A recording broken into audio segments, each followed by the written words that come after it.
సర్వోన్నతుడా సర్వశక్తిమంతుడా నీ కృపకు.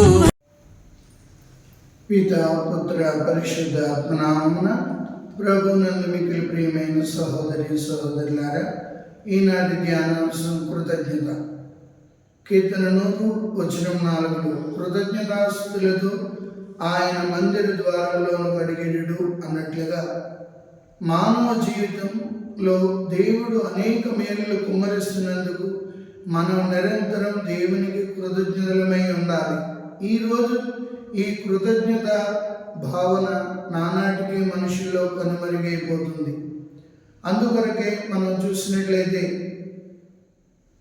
లూకాసు శుభవార్తలో 10 మంది కుష్ఠరోగులను ప్రభు స్వస్థపరిచినప్పుడు ఒకే ఒక్కడు తిరిగి వెళ్ళి ప్రభువునకు కృతజ్ఞతాస్తుతులు చెల్లించాడు.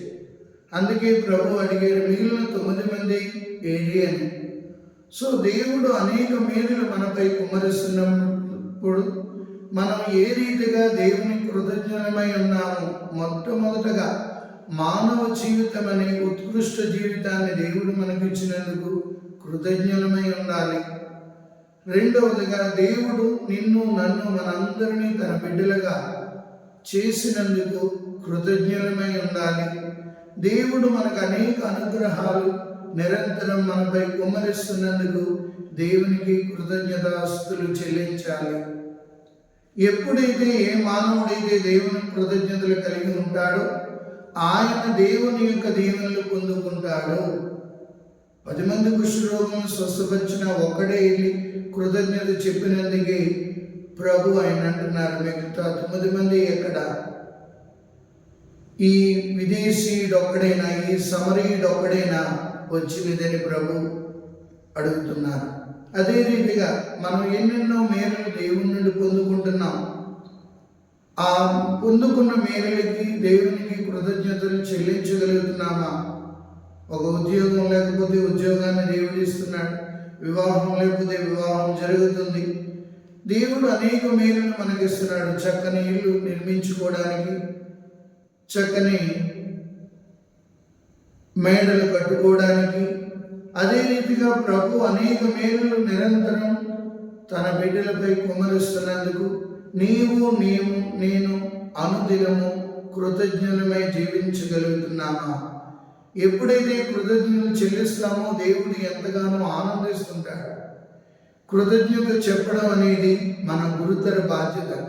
ఎవరైనా మనకు సాయం చేసినప్పుడు మనం వెంటనే కృతజ్ఞతలు చెల్లించినప్పుడు ఆ వ్యక్తి ఆనందంగా ఉంటాడు. మరి దేవుడే మనకు అనేక అద్భుత కార్యాలు, ఆశ్చర్య కార్యాలు మన అనుదిన జీవితంలో చేస్తున్నందుకు దేవునికి కృతజ్ఞతలు చెల్లించగలుగుతున్నామా? అందుకే పునీత పౌలు తెస్సలోనిక ప్రజలకు రాసిన లేఖ 5వ అధ్యాయం 18వ వచనంలో సర్వావస్థలయందు దేవునికి కృతజ్ఞులై ఉండుడు. ఉదయం అంతా దేవుడు చల్లగా కాచి కాపాడినందుకు సాయంత్రం పడుకునే ముందు మనం దేవుని కృతజ్ఞతలు చెల్లించగలుగుతున్నామా? ఎప్పుడైతే కృతజ్ఞతలు చెల్లిస్తామో దేవునికి ప్రియమైన బిడ్డలుగా తయారవుతాం. దేవుని యొక్క అనుగ్రహాలు పొందుకోవడానికి సిద్ధపడుతుంటాం. ప్రభు హృదయాన్ని సంతోషపరిచిన వాళ్ళగా తయారవుతుంటాం. అందుకే నిరంతరం మానవుడు కృతజ్ఞతలు చెల్లించడం అలవాటు చేసుకోవాలి. ఎప్పుడైతే కృతజ్ఞతలు చెల్లించడం మొదలు పెడుతున్నామో దేవుడు ఇంకా ఇంకా అధికముగా దీవించడానికి ఇష్టపడుతుంటాడు. మనకెవరైనా సహాయం చేసినప్పుడు మనం థ్యాంక్స్ చెప్తే వాళ్ళు కూడా సంతోషపడుతుంటారు. అదే రీతిగా దేవుని బిడ్డలమైన మనం ఎటువంటి కృతజ్ఞతలు కలిగి మనం జీవించడానికి ఇష్టపడుతున్నామో అది మనం ధ్యానించుకోవాలి. దేవుడు మనకి మానవ జీవితాన్ని ఇచ్చినందుకు, అనేక వరాలతో నింపినందుకు, అనేక మేలులు మనపై కుమ్మరిస్తున్నందుకు, మనం సజీవంగా ఆయన స్తుతించడానికి మనకి ఆయన అనుగ్రహం ఇస్తున్నందుకు ఎంతవరకు కృతజ్ఞతలు చెల్లించగలుగుతున్నాం?